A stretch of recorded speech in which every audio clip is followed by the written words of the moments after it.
Kitabul Ilmi, kitab mengenai ilmu. Fadilatul ilmi, kemuliaan daripada ilmu.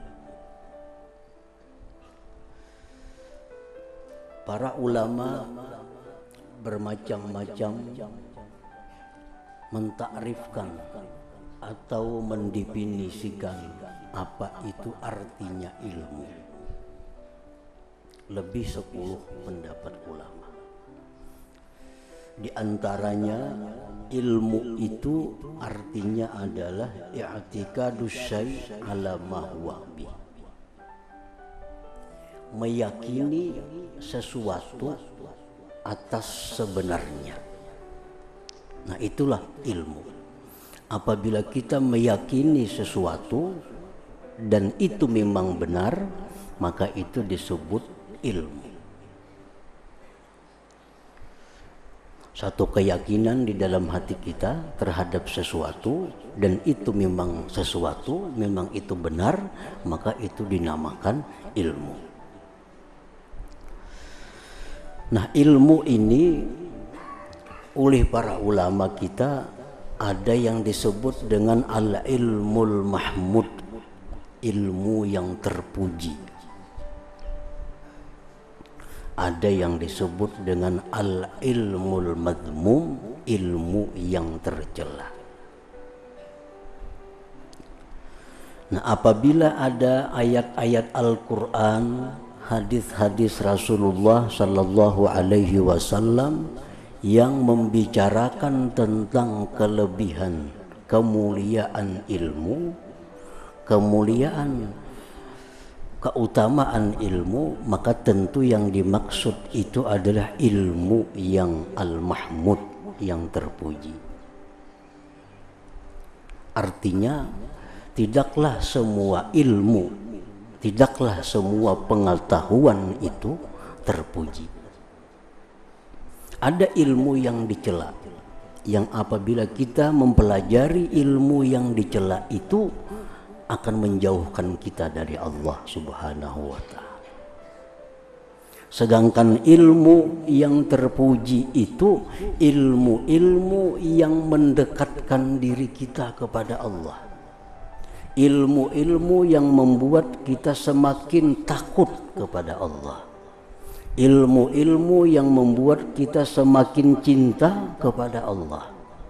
Ilmu tentang halal haram, ilmu tentang sahnya ibadah kita, ilmu bagaimana supaya ibadah kita itu diterima oleh Allah. Nah, ilmu-ilmu semacam itulah ilmu yang terpuji. Ilmu yang kita mempelajarinya, kita dapat pahala dari Allah. Ilmu yang kita menelaahnya, membahasnya, mendengarinya, dapat pahala dari Allah. Apapun nama ilmu itu, nama ilmu kada jadi masalah. Nama ilmu tidak jadi masalah. Pokoknya setiap pengetahuan yang membuat kita ini dekat kepada Allah, yang membuat kita makin cinta, makin takut kepada Allah, maka itulah ilmu yang terpuji, ilmu yang kita diperintahkan untuk selalu memperbanyaknya, untuk selalu menuntutnya dari buayan sampai liang lahat. Nah, para muhibbin rahimakumullah, kadang-kadang sebuah ilmu sebenarnya terpuji, tetapi karena ilmu itu diberikan kepada yang bukan berhak, maka ilmu itu menjadi rusak. Ilmu itu bukan bermanfaat, tetapi menjadi racun. Nah, sebenarnya ilmunya itu baik, ilmunya ini terpuji, tapi karena diberikan kepada orang-orang yang belum berhak untuk menerima ilmu itu, maka ilmu ini akan jadi racun bagi orang-orang yang menerimanya. Sama halnya dengan obat. Obat itu adalah baik. Cuma kalau obat itu diberikan kepada yang bukan, yang mesti meminumnya, maka obat itu bukan bermanfaat tapi justru menjadi racun kepada seseorang. Seperti ilmu tentang Allah atau yang lazim disebut dengan ilmu hakikat. Ini sesuatu ilmu yang sangat agung, sangat mulia. Tetapi kalau ilmu hakikat ini diberikan kepada orang-orang yang belum punya pondasi kuat, kepada orang-orang yang masih banyak mempunyai kewajiban ilmu-ilmu menuntut ilmu yang di bawahnya, maka ilmu hakikat ini bukan mendekatkan dia kepada Allah, justru membuat dia semakin jauh dengan Allah. Bukan membuat dia rajin beribadah, tapi justru membuat dia malas untuk beribadah. Nah, ilmu yang terpuji ini pun apabila diberikan kepada yang bukan ahlinya, bukan berhak, maka dia akan berubah menjadi sum al-qatil, racun yang membunuh seseorang. Nah, para muhibbin rahimakumullah,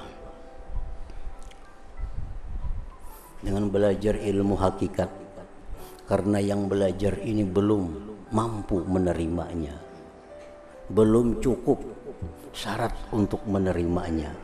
Ilmu hakikat yang semestinya membuat dia makin cinta, makin dekat kepada Allah, makin rajin untuk taat beribadah kepada Allah, justru ilmu hakikat ini membuat dia malas.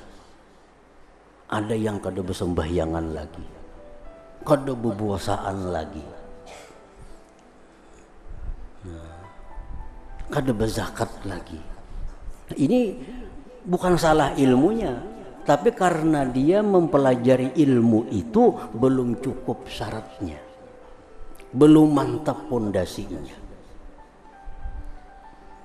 Nah, seperti Rasulullah Sallallahu Alaihi Wasallam, beliau adalah manusia yang sempurna ilmu hakikatnya. Justru beliau makin rajin beribadah kepada Allah. Beliau makin suka untuk berbuat taat kepada Allah. Itu membuktikan bahwa beliau mempunyai satu ilmu, yang mana ilmu itu mendorong beliau untuk selalu dekat dengan Allah Subhanahu wa ta'ala.